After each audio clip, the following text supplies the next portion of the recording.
กราบทักทายสบายดีและกราบสวัสดีพ่อแม่พี่น้อง FC เบิร์ดสุขูสู่คนใครที่เข้ามาเบิ่งมาชมสองของเฮาสองคนแม่นแหละสำหรับมื้อนี้ก็เฮาบ่ได้ไปไสหยังอยู่เฮือน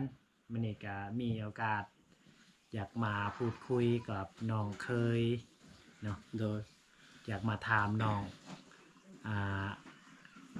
น้องก็เคยไปไทยอยากมาสัมภาษณ์เพิ่นเนาะเป็นจังได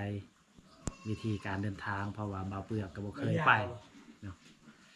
ช่วงนี้ก็น้องมาอยู่บ้านฮอดจักมื้อแล้ว10ปลายวันแล้วพี่น้องเนาะ11วันเนาะแม่นแหละประมาณ11วันพี่น้องจังไดดีใจบ่ได้เห็นหน้าลูกดีใจที่ว่าได้มาฮอดบ้านได้เห็นหน้าลูกดีใจอ๋อๆแล้วก็เฮาอยากถามน้องก่อนเฮาสิเดินทางไปไทยก็มีหยังแหน่เฮาถือมาจากบ้านหรือว่าจากประเทศลาวเฮาก็อย่างสำคัญเนาะพี่น้องก็มีพาสปอร์ตพี่น้องเนาะกับบัตร MBU กันว่าเฮาสิได้ไปเฮ็ดเวียกเฮ็ดงานก็ต้องได้ถือบัตร MBU หรือว่าบัตรแรงงานอ๋อกันว่าเฮาอยากไปท่องเที่ยวซื่อๆก็มีแต่พาสปอร์ตเนาะโดยแล้วก็มีแต่เว้ากับตำรวจที่ว่าเขากวดเบิ่งบัตรของเฮาเนาะอ๋อว่าสิไปเที่ยวจักวันหรือว่าสิไปเฮ็ดเวียกก็ต้องมีบัตรแรงงานนั่นแหละอ๋อบัตร MOU นี่เขาหมายความว่าบัตรแรงงานเนาะแม่ตามนเฮ็ดเวียกเฮ็ดงานโดยแม่นแต่ว่าบัตรพาสปอร์ตนี่มันเกี่ยวกับการเดินทางข้ามประเทศแม่นแล้วถูกต้องแม่นหรือว่าการผ่านแดนแม่นเพื่อว่ามันถูกตามกฎระเบียบของประเทศระหว่างต่อประเทศเนาะแม่นแหละถูกต้องบ่ว่าประเทศไทยหรือว่าต่างประเทศที่อย่างต่างๆเราสามารถข้ามได้เนาะโดยมีบัตรพาสปอร์ตเนาะแม่นหลังจากเรายื่นบัตรพาสปอร์ตแล้วเราจึงเข้าไปประเทศไทยเลยบ่แม่นแหละก่อนเฮาสิไปเฮาต้องได้ไปยื่นอยู่ลาวเฮาเนาะว่านะอยู่ด่านเนาะอยู่ด่านอันนั้นอยู่ด่านลาวก่อนให้ตำรวจลาวปั๊มบัตรนี่ปั๊มบัตรแล้วก็ยังสิได้ข้ามไปปั๊มอยู่ไทยอีกเนาะพี่น้องเนาะต้องมี2ขั้นตอนเนาะพี่น้องยังสิได้เข้าไปได้เนาะแม่นเพราะว่าเฮาก็บ่ฮู้จักว่าการเดินทางไปประเทศบ่เคยประสบการณ์มื้อนี้ก็มาอยากสัมภาษณ์กับน้องเคยเพิ่นก็เคยไปโดยน้องไปกับรอบนี้บ่แม่นรอบที่2แล้วบ่โดยแม่นแหละรอบที่2รอบแรกก็น้องไปตัดอ้อยคือกันบ่โดยแม่นแหละไปตัดอ้อยคือกันแต่ว่ารอบแรกน้องไปคนเดียวคนเดียวอ๋อครั้งที่2นี่ไปกับเมียเลยแม่นแหละครั้งที่2ไปกับเมีย2คนเนาะอ๋อกับน้องบ่าวเปลือกนี่แหละแม่นแหละอ๋อแต่ก็ไปบ่ดนพี่น้องแต่2เดือนเนาะ2เดือนกับ10ปลายวันพี่น้องช่วงนี้ก็น้องอันเมียของน้องไปไสไปบางค่ำเนาะลงห้วยไปหาเงินหาค่ำนี่แหละเนาะแม่นแหละอ๋อก็คือนี่แหละบ้านน้องก็อยู่ไสอยู่ปากซ่องเนาะพี่น้องอยู่กองตูนเนาะอ๋ออยู่ปากซ่องเนาะเพราะว่าบ่าวเบสชนบทลาวก็มาสู้กับครอบครัวบ่าวเปลือกเพิ่นเว้าอีกอย่างเพิ่นก็พ่อแม่ก็ขาดเคินๆก็เลโดยยแม่นพ่อแม่ของบ่าวเปลือกให้เพิ่นมาสู้เพราะว่าเพิ่นเอาน้องสาวของบ่าวเปลือกนี่แหละโดยแม่นแหละอ๋อแต่ช่วงนี้น้องกลับจากไทยนี่ฮอด10มื้อแล้วเนาะโดยจะได้ดีใจบ่ได้เห็นลูกดีใจพี่น้องดีใจแหละอ๋อแต่ช่วงน้องไปอยู่ไทยก็ว่าคิดฮอดลูกแม่นคิดเฮานี่แหละผู้ดูแลผู้เบิ่งแยงลูกของเพิ่นเนาะก็มีแต่ลุงเลยเนาะพี่น้องบ่าวเปลือกเพิ่นเบิ่งเพิ่นแยงก็มีแม่เฒ่านำเนาะแล้วก็อีกอย่างเฮาอยากถามน้องตอนไปอยู่ไทยหลังจากบำบัดอิหยังต่างๆแล้วก็ไปหาเจ้หรือว่าไปหาผู้ใดก่อนสิเข้าไปเฮ็ดงานหลังจากเฮาปั๊มบัตรแล้วเนาะพี่น้องเนาะปั๊มอยู่ด่านแล้วก็ไปท่าเจอยู่ฝั่งไทยพี่น้องเนาะอ๋อให้เจเพิ่นมารับเฮาก็ต้องมีเบอร์ของเพิ่นเนาะเบอร์ของเจที่ว่าเฮาสิไปเฮ็ดงานอ๋อเฮาท่าอยู่หั่นประมาณ10 20นาทีพี่น้องเนาะเขาก็มารับเฮาอ๋อ20นาทีเนาะอยู่หนองบัวลำพูเนาะอยู่บ้านนี่บ้านบัวลำพูบ่อยู่จังหวัดหนองบัวแม่นแหละอ๋อจังหวัดหนองบัวลำพูแม่นอ๋อ อยู่บ้านผู้วงเนาะบ้านผู้ว่องแม่นแหละอ๋อ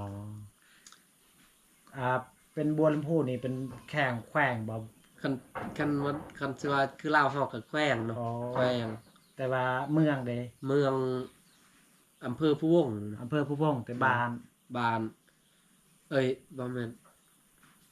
อำเภอสวรรณคูหา อ๋อ บ้านผู้วงเนาะ บ้านผู้วง เนาะ อ๋อ ขอโทษพี่น้องเนาะบ่ผิด ช่วงเจฮับแล้วก็เฮาได้อยู่ได้พักผ่อนบ่หรือว่าไปเฮ็ดเวียกเลยบ่ ต้องเจเขาให้พักพรประมาณ2วันเนาะพี่น้องเนาะ อ๋อ เพื่อว่าให้เฮาได้มีแรง อ๋อ เพิ่นก็ใจดีพี่น้องเนาะ อ๋อ ให้เฮาพัก2วันเพื่อให้เฮามีแรงตัดอ้อย อ๋อเจคนไทยก็เพิ่นเป็นคนใจดีเนาะ แม่นแหละ น้องก็ฮู้ชื่อบ่ชื่อเจอัน อ่าชื่อเจอันบ่ฮู้พี่น้องลืมฮู้แต่ชื่อเฒ่าแก่เนาะ อ๋อ เฒ่าแก่ซาตี้เนาะ อ๋อ ชื่อเพิ่นเนาะ เฒ่าแก่ซาตี้เนาะ โดยแม่นแหละ เพิ่นเป็นคนใจดีบ่ ใจดีเนาะพี่น้องใจดี อ๋อ มีแต่ตอนเช้าตอนแลงเพิ่นก็เอาอาหารการกินให้เฮามาให้เนาะ ให้ ไป ลู ค ก น จ้าง งาน เพิ่นเนาะ แม่นแหละ อ๋อ ให้คนงานได้กินพี่น้อง อ๋อคือบ่าวเปื้อกนี่ก็บ่เคยไปไทยแต่ว่าได้ยินนั่นมีหมู่เพื่อนที่เคยไปแล้วไปเฮ็ดเวียกเฮ็ดงานแล้วก็ได้ยินเขาเจ้าว่าพี่ๆคนไทยหรือว่าเจหรือว่าเฒ่าแก่เขานี่เป็นคนใจดีนะคนพังไทย แม่นแหละโด บ่ ย คือแบบว่าประเทศอื่นเนาะ โดยแม่น แต่พี่น้องพี่ๆคนไทยนี่แบบเป็นเจเป็นเฒ่าแก่ในกันว่าเฮาไปปึ๊บไปเฮ็ดเวียกเฮ็ดงานปึ๊บเขามีแต่คนใจดี โดยแม่น หรือว่าเฮาเฮ็ดเวียกหนักก็มีบางมื้อก็เจ้าให้ฟรีเนาะการกินการยากหรือว่า โดย หยัง แม่น ต่าง บางทีเขาก็ให้กิน แม่น ยา บ่ ฟรีแม่น ๆแม่นความคือเบาเปลือกว่าวบ่ แม่นแม่น อ๋อเบาเปลือกบ่เคย แต่ว่าได้ยินอันทางหมู่เพื่อน น้ำ เขาเจ้า ส้ม เว้า น้ำหวานนี่เขาให้กินฟรี อ๋อ เขาเลี้ยงคือว่าใจดีพี่น้อง อ๋อ เนาะแต่ว่าคนงานเฮ็ดเวียกก็มีแห้งเนาะ แม่น แต่ว่าได้กิน แม่น น้ำส้มน้ำหวานกินอาหารการกิน ก็ดีใจทางเฒ่าแก่พี่ๆคนไทย ที่เป็นจิตใจดีแล้วก็มีน้ำใจ โดยแม่นแหละ ที่ดีนะ มีโอกาสเบาเปลือกก็อยากไปเรียนไปเที่ยวคือน้องแหละ โดยแม่น แต่นี่ต่อไปน้องก็ยังสิได้ไปบ่ อยากไปเนาะพี่น้องแต่ว่ายังบ่ทันได้มีเงิน เงินขารถนี่ แม่นแหละค่ารถใส่ค่ารถไปไทย ช่วง พี่น้อง ช่วงนั้นนี่น้องไปอยู่ตอนน้องไปหันไปอยู่จักเดือน ช่วงไปผู้เดียวบ่ บ่ไป2คนกับ ไปสอง น้อง คน สาวครับ 2เดือนกับ10วัน 2เดือนกับ10วัน แม่นแหละ แล้วก็การอยู่การอาศัยอยู่ไทยนี่ตอน2เดือนว้าวเบิ่ง70วันนี่มีการแบบใดหรือว่ามีความสุขหรือว่าม่วนซื่นอยู่บ่ ม่วนซื่นพี่น้องมีความสุขหลายเนาะช่วงที่ว่าบาวเบกับเมียอยู่ไทยพี่น้องมีความสุขหลายแบบหาเงินก็ได้หลายเนาะพี่น้อง อ๋ เนาะ อก็พอได้เนาะ แม่น พอได้ใส่อยู่ พอได้ใส่เฒ่าแก่ก็ใจดีเจ๊ก็ใจดีพี่น้องเนาะ ปลาต แต่ว่าคือบาวเบก็คิดฮอดลูกเพราะว่าลูกก็ยังน้อยประมาณ2ขวบพี่น้องเนาะหรือว่า2 ปี อ๋อ ก็เลยอยากเมื่อบ้าน อ๋อก็ตอนน้องไปอยู่70วันนี่ก็มีการไปลินไปเที่ยวอยู่บ่ มีเนาะเจ๊เพิ่นพาไปลินไปเที่ยว อ๋อ พาไปเบิ่งงานบุญวัดผู้เนาะ อ๋ออ๋ออ๋อ แล้วก็ไปเที่ยวหลายๆบ่อนเนาะ อ๋ออ๋อ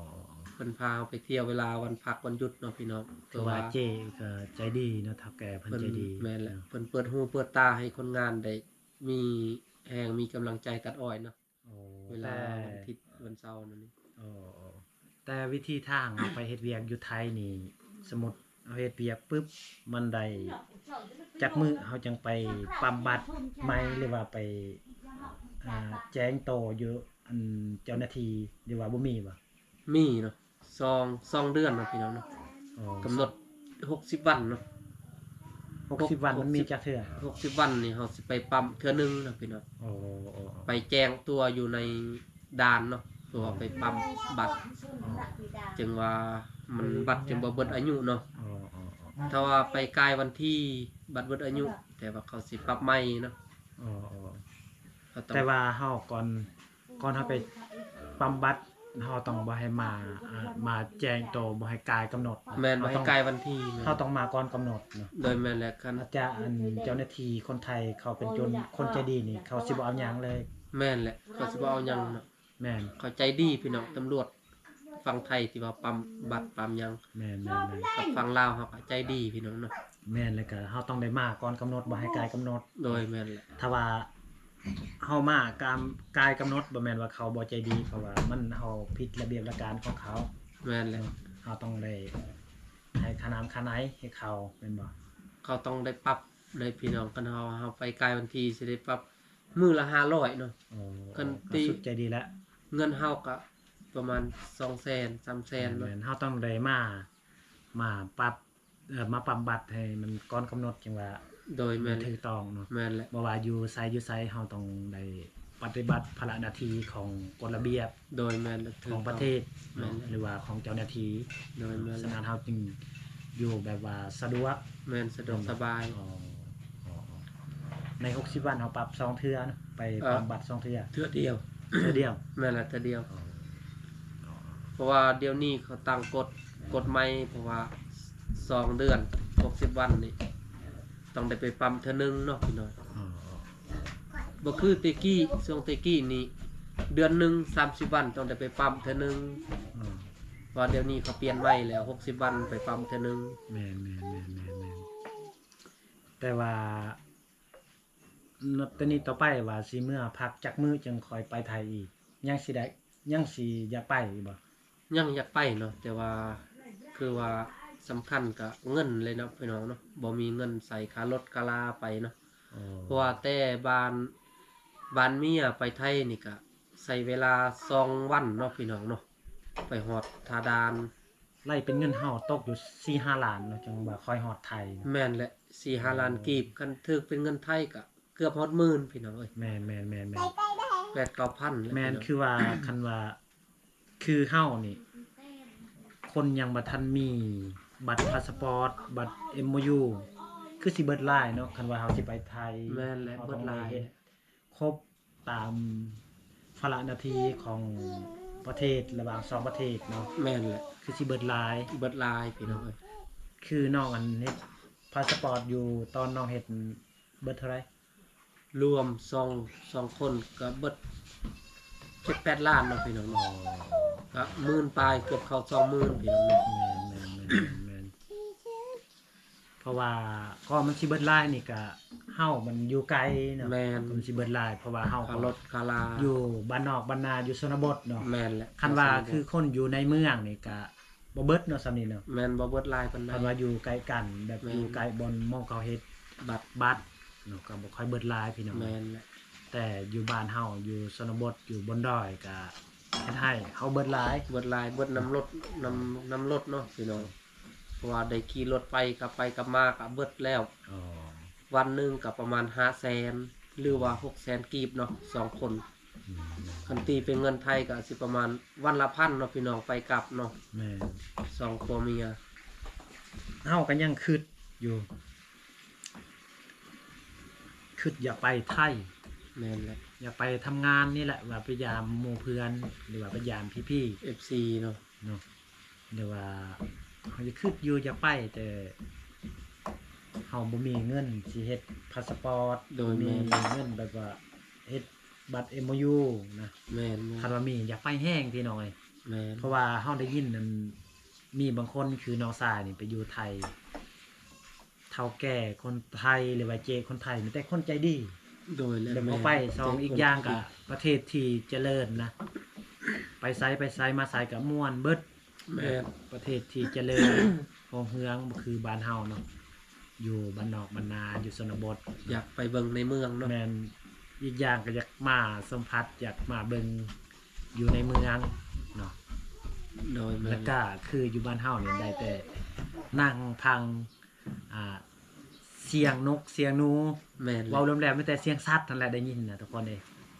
คือบ่ค่อยได้เห็นรถบ่ค่อยได้เห็นยนต์ แม่นแหละอยากเข้าในเมืองเนาะอยาก อ เห็ ยาน กไป รถ หาในเมืองอยากสัมผัสชีวิตและก็อนาคตของตนเองนะ โดยแม่นแหละ ก็สิได้ไปอยู่บ่ คัน คือเฮาได้ยันแต่บ่ได้ไป คันมีโอกาสก็ลองไปเนาะคันมีโอกาส คันว่าแบบมีโอกาสนะคันมีเงินเว้ารวมแล้วนะมีเงินแบบเฮาเฮ็ดบัตร MOU บ่หรือว่าบัตรพาสปอร์ตเฮาก็อยากไป โดย ก็คือทางพี่ๆของเบาเปลือกนี่ก็มีหลายคนอยู่ โดย ว่า บอกเปลือกคือบ่ไปทำงานที่ไทยเนาะความจริงเขาก็อยากไป อยาก คือ ไป น้อง เนาะ อะนะ โดยแม่น แต่เฮานี่ อยากนำบัตรนำ แม่นและ เนาะ ซองมากกับคนบ่เคยแบบเฮียนฮู้บ่สูงอะนะ โดย วิธีไปเฮ็ดบัตรไปนี่อันนั้นก็บ่เป็น โดย เว้า แม่น แล้วนะยอมรับว่าตัวเองบ่เป็นบ่ได้เรียนคือเขาคันว่าอีกอย่างก็งบประมาณของเฮาบ่มีนะ แม่ การ นแม่น ให้ทุนแบบว่าสิไปเฮ็ด โด พาย สปอร์ตหรือว่าไปเฮ็ดบัตร MOU เนาะแต่ว่า แม่น ทุนเฮากับบ่พอเนาะเพราะว่าง่ายๆเนาะ แม่น บ่มีทุนพี่น้องเนาะ แม่น แต่ว่าบ่เปลือกก็อยากไปแต่ว่าเพิ่นบ่มีทุนเนาะ แม่นเฮาบ่มีทุนคันคือคนในเมืองมีก็อยากไปอยู่ไทยมันม่วนกว่าเฮาเบิ่งแต่ละคนเขาไปมีหลายๆคลิปเนาะเห็นเขาถ่ายคนไปอยู่ไทยมีความสุข โดย ส แม่ อง น ผัวเมียเขาไปอยู่ จาก2 ปีมาจากประเทศไทย แบบว่าประเทศที่เจริญประเทศที่มีความสุข การใช้หยังก็สะดวกสบายเขามาจากหันก็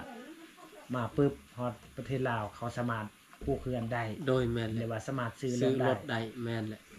โอ้เขาก็อยากไปแห้งพี่น้อย แม่น แต่คือน้องสองคนนี่ก็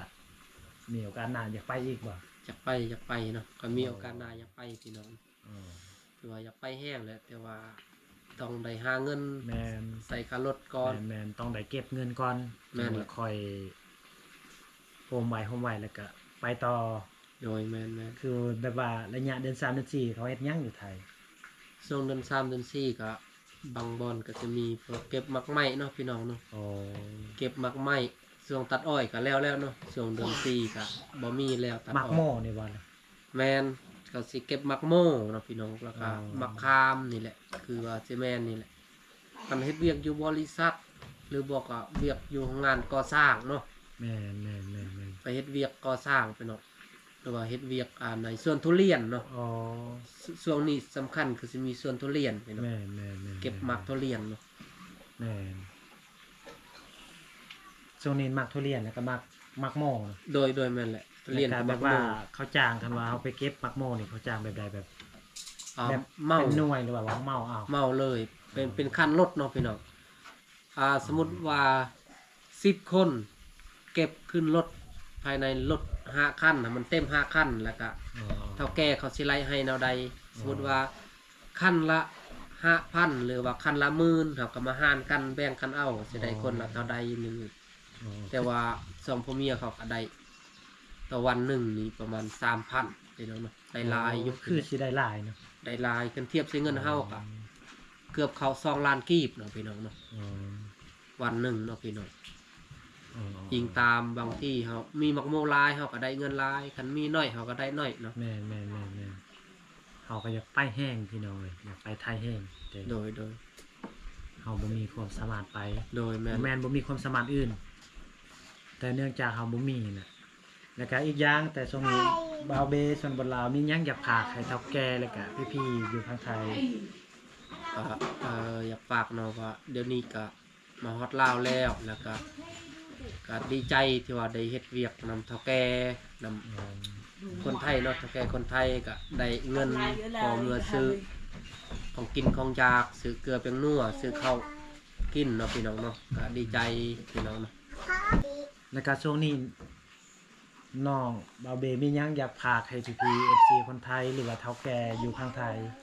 ก็ หรือว่ารอบหน้ายังสิได้ไปต่อหรือยังคิดฮอดเขาอยู่บ่ ยังคิดฮอดเนาะพี่น้องเนาะคันมีโอกาสก็อยากไปตัดอ้อย อยากไปอยู่นำเฒ่าแก่ซาตีคือเก่าเนาะพี่น้องเนาะ อ๋อ แล้วก็ อยากไปแบกมักโม่บ่ อยากไปตัดอ้อยเนาะพี่น้องเนาะ อ๋อ คันมีโอกาสก็อยากไปตัดอ้อยแล้วก็ เพราะว่าเฒ่าแก่เป็นคนใจ ใจดีเนาะ แม่น แม่นแหละเพราะว่าได้ไปตัดอ้อยก็มีเงินซื้อเกลือแป้งนัวซื้อข้าวกินเนาะพี่ มา น้อง พากเมื่อบ้านแล้วก็ แม่น พากให้ลูก มีข้าวกินเนาะ แม่น เฮาคือกันแหละก็บ่มีหยังมากมายอยากพากให้พี่ๆ FC ทุกคนที่อยู่พังไทย โดย ถ้าว่ามีโอกาสมีเงินมีคำเฮาให้ไว้ครับคือบ่าวเปื้อนนี่ก็อยากไปไทยคือกันอยากไปทำงาน แม่นแหละ อยู่บ้านเฮานี่บ่ไหวเนาะเอาโอเคพ่อแม่พี่น้องทุกคนสำหรับคลิปนี้ก็บ่มีหยังมากมายเนาะต้องขอบคุณขอบใจ โดยแม่น พ่อแม่พี่น้อง FC ทุกคนที่อยู่ทางไทยหรือว่าทางลาวหรือว่าพี่น้องอยู่ต่างประเทศก็ดีเนาะขอให้อยู่ดีมีแรงให้สุขภาพแข็งแรงเบิดสุขสุคน แม่นแล้ว ใครที่เข้ามาเบิ่งมาชมแต่ต้นจนจบขอให้อยู่ดีมีแรงให้สุขภาพแข็งแรงแล้วก็ร่ำๆรวยๆ โดย เนาะจังใดก็ขอพากเป็นกำลังใจให้เฮา2คนได้เฮ็ดคลิปต่อไปเนาะ โดยแม่นแล้ว ขอบใจหลายๆ